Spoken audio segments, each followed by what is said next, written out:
देखो तो इलेक्शन में 5 आ रहा है क्या पूरा नीचे तक है नीचे नीचे हाँ ऊपर पर ही थोड़ा थोड़ा और ठीक है पूरा आ गया है थोड़ा सा ऊपर हाँ ठीक हो गया वैसे पूछेंगे सर और क्या जैसा पूछेंगे तभी तो लगेगा कि हाँ बातें हो रही हैं पढ़ाई चल रही है कुछ नहीं लग रहा है कुछ जानता तो है नहीं है। हाँ जी देखो इलस्ट्रेशन नंबर 5 है। लिखा गया है कि इस मार्च सन 2021 को सन लिमिटेड तथा स्टार लिमिटेड के चिट्ठे निम्न है। सन लिमिटेड और स्टार लिमिटेड दोनों की बैलेंस शीट दे रखी है। इसमें दोनों का इक्विटी शेयर कैपिटल है, एक का प्रेफरेंस शेयर है, जनरल रिजर्व दोनों का दिया हुआ है, स्टैच्यूटरी रिजर्व भी दिया हुआ है, दोनों का स्टैंडर्ड प्रॉफिट लॉस भी दिया हुआ है। नॉन करंट लायबिलिटीज़ में देखो 14% डिवेंचर है हमारे पास, सिर्फ एक का स्टार लिमिटेड का। करंट लायबिलिटीज़ दी हुई है दोनों की, फिक्स एसेट दिया हुआ है, करंट एसेट्स दिया हुआ है। 1 अप्रैल 2021 को सन लिमिटेड स्टार लिमिटेड को निश्चित शर्तों पर लेती है। सन लिमिटेड किसको लेती है? स्टार लिमिटेड को। करे सन लिमिटेड स्टार लिमिटेड के संतांशधारियों को 10 रुपये वाले 1 लाख संतांश समूल्य पर निर्गमित करेगी। सन लिमिटेड स्टार लिमिटेड के 6 बड़े पुराधिकारधारियों को 100 रुपये वाले 3006 बड़े पुराधिकार समूल्य पर निर्गमित करेगी। स्टार लिमिटेड के ऋणपत्रों को सन लिमिटेड द्वारा लिया गया और समान संख्या में 8% ऋणपत्रों में परिवर्तन कर दिया गया। यानी कि स्टार लिमिटेड के डिवेंचर को सन लिमिटेड लेती है और उसको फिर अपने डिवेंचर में कन्वर्ट करती है। ठीक है। सन लिमिटेड की पुस्तकों में जनरल के लेखन कीजिए तथा एकीकरण के बाद का चिट्ठा बनाइए। तो चिट्ठा ही बनाना है और जनरल पास करनी है। और फिर लिखा है यहाँ पर आगे कि एकीकरण विलय की प्रकृति का है और एकीकरण क्रय की प्रकृति का है। तो हम लोग कौन सी प्रकृति का लगा रहे हैं? क्रय की प्रकृति का है, नेचर ऑफ परचेस का। ठीक है। सबसे पहला काम क्या होता है? पीसी निकालना। तो पीसी से तुम निकाल चुके हो, ऐसा नहीं है निकाले ना हो। पीसी इक्विटी लिखे थे हम लोग सबसे पहले। इक्विटी शेयर 1 लाख शेयर 10 के हिसाब से कितने का हो गया था? 10 लाख का। प्रेफरेंस शेयर देखो कितना था? 3000। 100 रुपये के हिसाब से कितने का हो गया था? 3 लाख का। देखो ये पीसी हम लोग तो लगा चुके थे, इस क्वेश्चन को हम लगा चुके हैं। बुक्स ऑफ ट्रांसफर कंपनी के वहाँ आज बात करेंगे हम लोग ट्रांसफर कंपनी के वहाँ। ठीक है। तो जर्नल एंट्री पास करेंगे, किसके वहाँ पास करेंगे? इन द बुक्स ऑफ, नाम बताओ उसका। लिमिटेड है सन लिमिटेड। ये कौन कंपनी है? ये परचेजर चलो स्टार लिमिटेड बायर सन लिमिटेड हैं। हाँ तो बायर लिखा गया है, सन लिमिटेड लिखा तो गया है। परचेजर तो मैं लिखा हुआ है।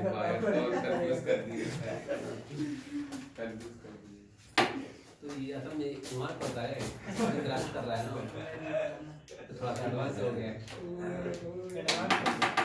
स्पोकन क्लासेस कर रहा है भाई। समझ क्या नाम है उनका? हल्के में ले रहे हो क्या? देखिए अकाउंट कितना हाँ जी देखें।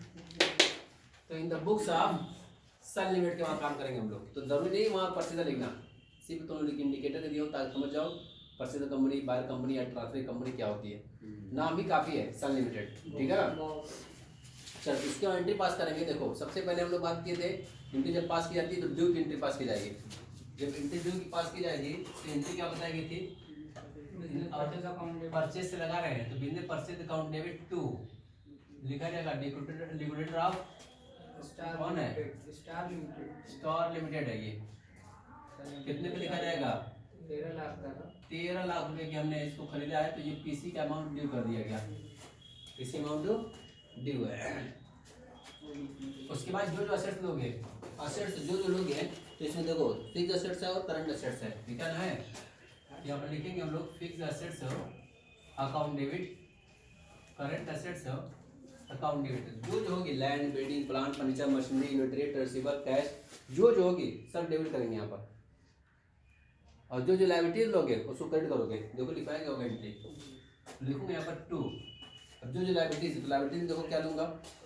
शेयर कैपिटल लूंगा नहीं, रिटर्न सरप्लस लूंगा नहीं, नॉन करंट लायबिलिटीज में डिवेंचर है और करंट लायबिलिटीज है, इसी को लूंगा। तो लिखूंगा 2। 10% debenture account 2, trade payable account, और ये बताया गया था टू बिजनेस परचेज अकाउंट, यहाँ पर डेबिट है उसको क्रेडिट कर दूंगा। इतना काम तो करना ही करना है। तो सबसे पहले जो हमारे पास फिक्स्ड एसेट्स स्टार लिमिटेड की है, कितने की है? 10,28,000 रुपये की है। करंट एसेट जो है वो आपकी आती है 7,20,000 रुपये की। डिवेंचर जो आपने लिया हुआ है उसका वो है कितने का? 75,000 रुपये का।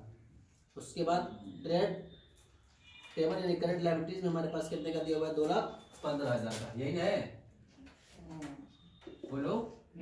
और उसके बाद ये दिया जा रहा है कितने का? 13 लाख रुपए का, ठीक है ना। तो हमने बताया था कि जब इसको इतना पहले लिखोगे, sundry assets account debit to sundry liabilities to business purchase, तो इसको जोड़ोगे, डेबिट साइड का ज़्यादा हो जाएगा, क्रेडिट साइड में कम पड़ेगा, तो उसको कैपिटल रिजर्व लिखा जाएगा। क्रेडिट साइड में ज़्यादा हो जाएगा, डेबिट साइड में कम पड़ेगा, तो उसको गुडविल लिखा जाएगा। तो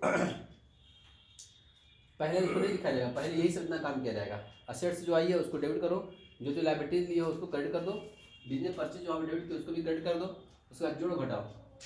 तो देखा गया डेबिट साइड में आपका जा रहा है 17,48,000 रुपया, डेबिट में 17,48,000 रुपया। अब क्रेडिट में जा रहा है कुल 15,90,000 रुपया, 15,90,000 रुपया। इसका मतलब क्रेडिट साइड में कम पड़ रहा है, डेबिट साइड में ज़्यादा पड़ रहा है। जो बैलेंसिंग फिगर आएगा क्या लिखा जाएगा यहाँ? टू कैपिटल रिजर्व बताया गया था। डेबिट में कम पड़ेगा तो गुडविल अकाउंट डेबिट करेंगे, अब क्रेडिट में कम पड़ेगा तो कैपिटल रिजर्व लिखा जाएगा। लिखा क्या होगा? इफ एनी करके, तो दोनों में से कोई एक ही सिचुएशन होगी, ठीक है ना। और कभी कभी ऐसा भी होगा कि डेबिट और क्रेडिट दोनों बराबर होगा, no goodwill no capital reserve. Clear है? चलो अब बताओ कितने में कम पड़ गया? तो 17,48,000 में से ये 15,90,000 घटा देंगे, कितना आ गया? 1,58,000। ये आपका 1,58,000 रुपया बैलेंसिंग जो है कैपिटल रिजर्व में ट्रांसफर कर दिया गया। क्लियर है? और आगे चलता हूँ। अब उसके बाद जो है किसी का अमाउंट पेड करना है।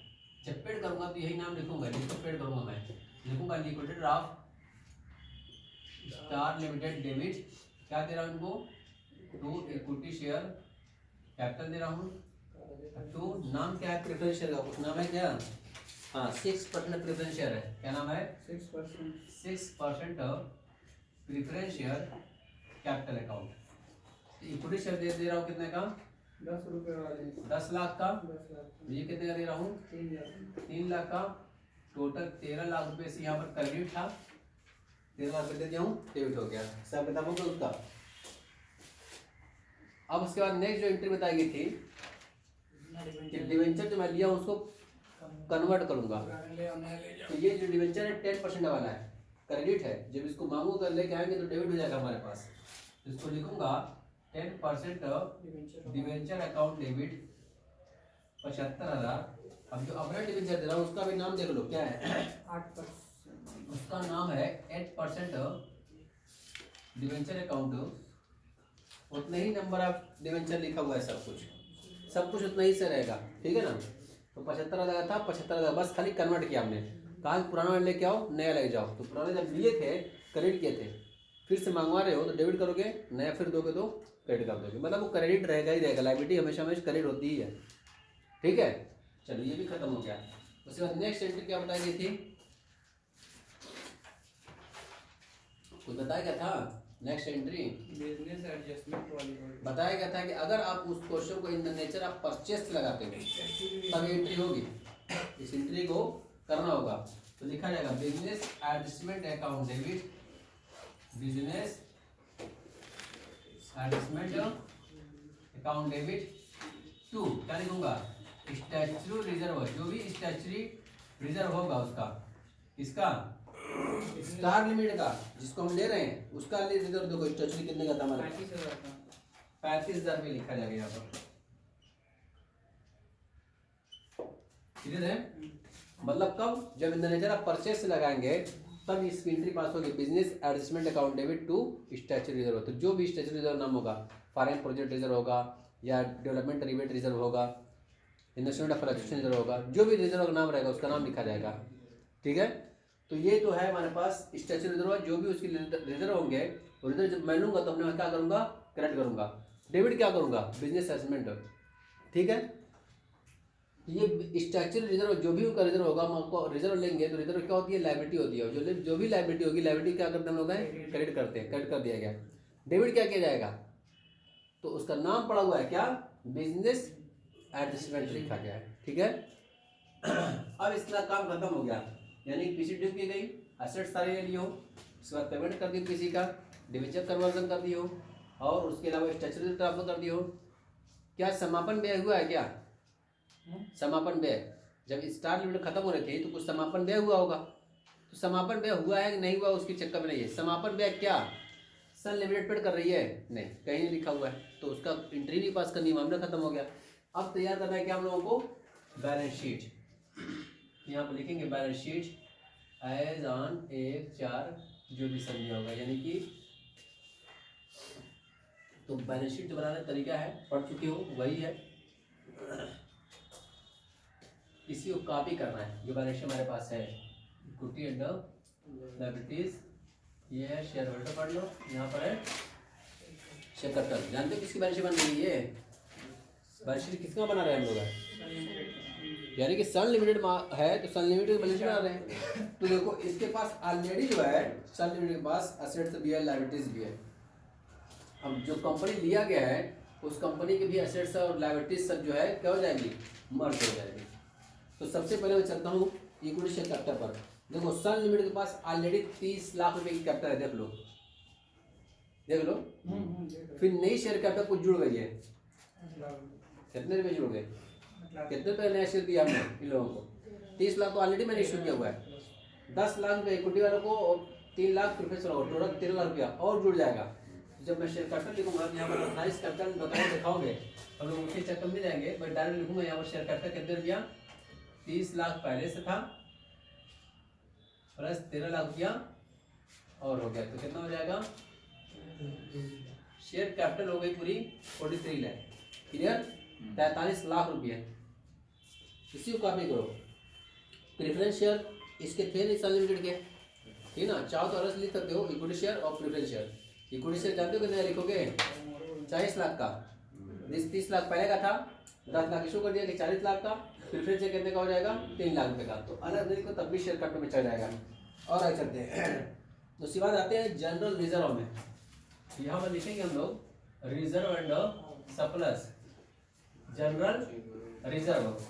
हाँ जी देखो, जनरल रिजर्व जो दिया हुआ है हमारे पास 12 लाख का था, उसके पास कितने का था, 3 लाख का, तो क्या उसका ले रहा होगा जनरल रिजर्व, नहीं ले रहा हूँ, उसका रिजर्व जो रहा होगा उसके शेयर होल्डर बांटेंगे हम, सिर्फ बस जो अपना है वो तो लिखूंगा मैं, तो लिखूंगा 12 लाख रुपया, 12 लाख रुपया, ठीक है। और आगे देखें, उसके बाद फिर आता है स्टैच्यूटरी रिजर्व।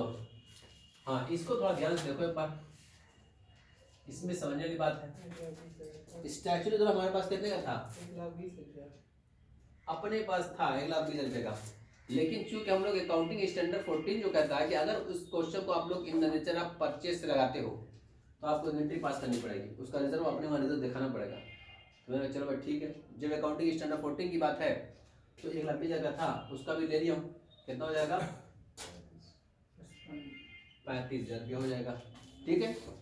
अब जब इसको खोलूंगा, इसका भी खाता खुलेगा भाई, जनरल एंट्री पास है तो हर एक का लेजर खुलना ही खुलना है। तो बिजनेस एडजस्टमेंट एक खाता खोलूंगा यहाँ पर, तो बिजनेस एडजस्टमेंट डेबिट है तो डेबिट लिखूंगा, क्या लिखूंगा, टू स्टैच्यूटरी रिजर्व। जब इसको बंद करूंगा तो 35,000 इधर है तो 35,000 इधर भी लिखना चाहिए, तो जो बैलेंस बचेगा डेबिट बैलेंस बचेगा, क्योंकि डेबिट साइड ज़्यादा है, क्रेडिट साइड में 0 था। बस समझ रही है, नहीं समझ में, फिर समझो। मैं यहाँ पर खाता खोल रहा हूँ, बिजनेस एडजस्टमेंट अकाउंट खोल रहा हूँ, जब खोलूंगा डेबिट है ये, डेबिट लिखूंगा, उसके अपोजिट पार्टी का नाम स्टैच्यूटरी रिजर्व, कितने रुपए का, 35,000 रुपये का। हाँ जी देखो, ये 35,000 इधर है, इधर भी आना चाहिए ना, 35,000 रुपया आना चाहिए, तो किससे बंद करूंगा ये खाता, बाई बैलेंस सीडी से। अब ये बिजनेस एडजस्टमेंट अकाउंट कौन सा बैलेंस बचा है, अगर मैं इसको ट्रायल बैलेंस यहाँ बनाऊं, डेबिट बैलेंस ट्रायल बैलेंस हो, तो ट्रायल बैलेंस का एक सिस्टम बताया गया कि जितने भी अकाउंट खोलोगे, जितना भी ये सब खोलोगे, एंट्री खोलोगे ना, सबकी पोस्टिंग करोगे ना, तो जो रिजल्ट बताया था अभी जल्दी चार दिन 10 दिन पहले, 3 दिन पहले फाइनल अकाउंट में कि ट्रायल मंथ में जब भी कोई खाता बंद करते हो तो खाते का जो बैलेंस होगा वही लिखा जाएगा। डेबिट बैलेंस होगा तो डेबिट में और क्रेडिट बैलेंस होगा तो क्रेडिट में। तो ये देखा जाए कि ये खाता खुला हुआ है आपका बिजनेस स्टेटमेंट का, ये कौन सा बैलेंस बचा है, डेबिट बैलेंस बचा है कि क्रेडिट बैलेंस बचा हुआ है? Debit balance. जानते हो किसको कहते हैं? डेबिट साइड ज्यादा होगा, क्रेडिट साइड कम होगा, तो जब इधर जबरदस्ती बराबर करके लिखा जाएगा तो कौन सा बैलेंस बोला जाएगा? डेबिट। ऐसा भी होता है क्रेडिट साइड का जब टोटल के ज्यादा होगा, डेबिट साइड में कम होगा, जो डिफरेंट आ जाएगा डेबिट साइड में कम पड़ेगा, लेकिन उसको बैलेंस क्या बोलेंगे? क्रेडिट बैलेंस बोला जाएगा। तो जब मैं यहाँ पर लिखूंगा बिजनेस स्टेटमेंट तो डेबिट साइड में लिखूंगा 35,000 रुपया। तो साथ में ये भी मैंने बताया था, जो बातें बताई गई थी फाइनल अकाउंट में 14 दिन पहले, कि डेबिट साइड में 2 ही चीज होती है, या तो असेट्स होगी या तो एक्सपेंसेस होगा। क्रेडिट साइड में 2 चीज होगी, या तो इनकम होगी या तो लायबिलिटीज होगी। ये चीज बताइए। अब बिजनेस एडजस्टमेंट जो लिखा गया है कि उसका रिजर्व अपने पास दिखाना है, तो रिजर्व जब लूंगा तो हमारी लायबिलिटी हो जाती है। और ये बिजनेसमेंट तो मानोगे क्या? ये एक्सपेंसेस मानोगे? असेट्स मानोगे? तो क्या मानोगे? लिखा था डेबिट साइड में 2 ही चीज होगी, या तो इसको असेट्स मानो या तो एक्सपेंसेस मानो। तो क्या किया गया? इसका मतलब ये होगा कि जो रिजर्व दिखाए हो ये लायबिलिटी है, लायबिलिटी में दिखा दो, इसको असेट्स में दिखा दो, बैलेंस शीट टैली कर जाएगी, कर जाएगी। अगर रिजर्व में लिखता हूँ अपने क्रेडिट लायबिलिटी में रिजर्व लिखता हूँ कहाँ पर? लायबिलिटी साइड में, तो अपने असेट साइड में क्या दिखा दूँ? बिजनेस एडजस्टमेंट दिखा दूँ, तब भी हो जाएगा। तो इसका मतलब बिजनेस एडजस्टमेंट आपके 35,000 रुपये जो दिया हुआ है वो ट्रैवल के डेबिट साइड में है, और डेबिट साइड में 2 ही आइटम होता है, या तो एसेट्स होगी या तो एक्सपेंसेस होगा। तो हम इसको एसेट्स मान लेते हैं। क्या मानेंगे? एसेट्स मानेंगे, तो एसेट्स से लिखा जाएगा इसको। तो इसका मतलब रिजर्व इधर लिखा जाएगा लायबिलिटी में, इधर एसेट लिख देंगे। है कुछ भी नहीं, लेकिन चूंकि दिखाना है, अगर ना भी लिखूँ तब भी हमारी बैलेंस शीट टैली करेगी। लिख भी रहा हूँ तो रिजर्व इधर 35,000 बढ़ा रहा हूँ तो लायबिलिटी 35,000 बढ़ा रहा हूँ, तो दोनों जगह जाएगा। और इसको कहाँ लिखा जाएगा? बिजनेस स्टेटमेंट को अदर करंट एसेट्स में एकदम नीचे बताया गया, जहाँ फिर टीचर से देखते हो बनावटी संपत्ति। तो चूंकि ये है नहीं, चूंकि प्रिंसिपल में दिखाया गया है, प्रिंसिपल आप अकाउंटिंग जो है वो कहता है हमसे कि नहीं इसको दिखाना ही दिखाना है। तो जब दिखाओगे तो रिजर्व लिखा जाएगा लायबिलिटी में और इसको एसेट्स में दिखा दिया जाएगा, दोनों तरह की बैलेंस शीट रहेगी। तो उसका एक तरीका और तुमने बताया था कि अगर इसको अदर करंट एसेट्स में नहीं दिखाना चाहते हो तो इसको क्या कर सकते हैं? रिजल्ट सब्जेक्ट से माइनस कर सकते हो। तो इसका मतलब मैं इसको यहीं से माइनस करने वाला हूँ। तो 1,20,000 रुपये में 35,000 जोड़ूंगा और 35,000 घटा दूंगा, तो बात वही आ जाएगी लेबानर ओफी। ये है ठीक है। तो ये हो जाएगा कि 1,20,000 था, 35,000 का स्ट्रक्चर तो लिए हो और फिर उसके बाद उसमें से 5,000 रुपया घटा दूंगा, मतलब इसको एसेट में नहीं दिखाऊंगा, वहीं से उसको सेट ऑफ कर दिया हूँ। तो उतना ही पर रह गया, 1,20,000 था, 1,20,000 रुपये हो गया, खत्म बात। दिखा भी दिए, ट्रीटमेंट भी हो गई, जनरेटरी भी हो गई, लेकिन उसकी बैलेंस शीट पर कोई इम्पैक्ट नहीं पड़ना चाहिए, नहीं पड़ा। ठीक है, चलो आगे चलते हैं। तो रिजल्ट स्ट्रक्चर हो गया। अब स्टेटमेंट ऑफ प्रॉफिट लिखूंगा इसी में, स्टेटमेंट ऑफ पीएल। तो अपना ही लिखूंगा, मेरे पास 1,35,000 था, उसका जो पीएल था वो तो उसके शेयर होल्डर बांट लेंगे, हमारे पास जो है वो तो हमारे पास रहेगा ही रहेगा। तो कितने का? 1,35,000 रुपये का। अब थोड़ा और देखो, ये जो कैपिटल रिजर्व आया है, कैपिटल रिजर्व ये भी कहाँ जाता है? रिजर्व सरप्लस जाता है, तो इसको भी लिखा जाएगा, ध्यान दें इस बात को। इसका मतलब है नहीं इसमें, जब लेकिन कॉपी करना शुरू करोगे तो यहाँ पर देखोगे कि अगर गुडविल होगी, यहाँ बैलेंस शीट में गुडविल दिखाओगे, और कैपिटल रिजर्व होगा तो कैपिटल रिजर्व दिखाओगे रिजर्व सरप्लस में, ठीक है ना। तो कैपिटल रिजर्व हमारे पास कितने का आ गया? 1,58,000 का देखूंगा यहाँ पर 1,58,000 रुपया। अब उसके बाद फिर आते हैं नॉन करंट लायबिलिटीज में। चलो नॉन करंट लायबिलिटीज में जब लिखूंगा डिवेंचर लिखूंगा, 8% डिवेंचर हो गया। अभी जी 10% डिवेंचर में लिया था ना, उसको मैं कन्वर्ट कर दिया हूँ कितने में? 8% डिवेंचर लिखूंगा कितने का? 75,000 का। फिर लिखूंगा करंट लायबिलिटीज, तो करंट लायबिलिटीज यही हमारे पास है 2,15,000 की। तो हमारे पास भी कुछ ऑलरेडी है, देखो है कि नहीं है? 3,55,000 पहले अपनी लूंगा, 3,55,000 तो हमारी है ही है। उसकी भी लायबिलिटीज ले लिया हूँ कितनी? 2,15,000। तो कितना हो जाएगा? 3 तो 5,70,000। ये दिखाऊंगा नहीं बैलेंस शीट में, ठीक है। चलो ये हमारे पास हो गई पूरी लायबिलिटीज। शेयर कैपिटल हमारा अपना था ही, नया इशू कर दिया हूँ, जोड़ दिया हूँ। उसके बाद जनरेटर हमारे पास अपना था, उसका नहीं लिया हूँ, नहीं लिखा हूँ। स्ट्रक्चर तो अपना था ही, उसका भी दिखाना था, दिखा दिया हूँ, फिर उसको घटा भी दिया हूँ। उसके बाद स्टेटमेंट ऑफ प्रॉफिट हमारा था ही, हम अपना लिखेंगे, उसका लिखेंगे नहीं। उसके बाद डिबेंचर था, हमारे पास था ही नहीं, उसका लिया हूँ, उसको कन्वर्ट करा करके अपना डिबेंचर इशू कर दिया हूँ, अपना हो गया, वो दिखा दिया हूँ। करंट लायबिलिटीज अपने पास थी ही, उसकी भी लायबिलिटीज लिया हूँ, जोड़ दूंगा, ये लायबिलिटीज हमारी हो गई। अब आते हैं एसेट्स में, क्लियर सबको है? हाँ जी, नॉन करंट एसेट्स में देखो, नॉन करंट एसेट्स में हमारे पास देखो फिक्स एसेट्स पहले कहते हैं कि हमारे पास थे, अपने पास ऑलरेडी 35 लाख रुपए की है, अपने पास ऑलरेडी 35 लाख की एसेट्स है, और मैंने लिया हूँ कितने की 10 लाख 28,000 रुपए लेनी हूँ, तो कितना हो गई टोटल? नहीं बताओगे?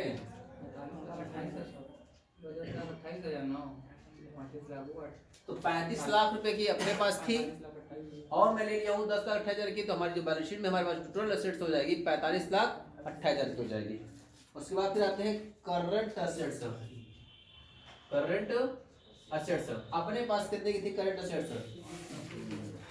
13 लाख 10,000 की करंट एसेट्स अपने पास थी, उसकी भी करंट एसेट ले लिया हूँ कितने की? 7 लाख 20,000 ना, देखो लिखा होगा 7 लाख 20,000 रुपया, तो 13 लाख अपने पास थी, 7 लाख 20,000 उसके लिए लिया, तो कितना हो जाएगा? 20 लाख 30,00,000। अगर यहाँ पर गुडविल आया होता, गुडविल, तो गुडविल यहाँ पर लिखता है इंटेंजिबल एसेट्स में, ठीक है ना, लेकिन है नहीं, लेकिन इशारा दे दिया हूँ कि अगर गुडविल आएगा तो बैलेंस शीट में गुडविल एसेट्स में लिखा जाएगा, नॉन करंट लायबिलिटीज में, फिक्स्ड एसेट्स में, इंटेंजिबल एसेट्स में। और अगर कैपिटल रिजर्व आएगा तो कैपिटल रिजर्व लायबिलिटी में लिखा आता है, रिजर्व एंड सरप्लस पे तो रिजर्व एंड सरप्लस में लिखा जाएगा, गुडविल होगा तो एसेट्स में, रिजर्व होगा तो लायबिलिटी में। चलो अब इसको टोटल कर देंगे, दोनों का बराबर आना चाहिए, अगर बराबर आ गया तो ठीक है, वरना कहीं ना कहीं गलत है, तो चेक करना पड़ेगा। तो फिलहाल जोड़ो, तो 45 लाख 28,000 और 20 लाख, ये हो जाएगा 65,58,000। इसको भी जोड़ो, उतना ही आना चाहिए, 65,58,000। नहीं आएगा तो गलत है, चेक करो उसको।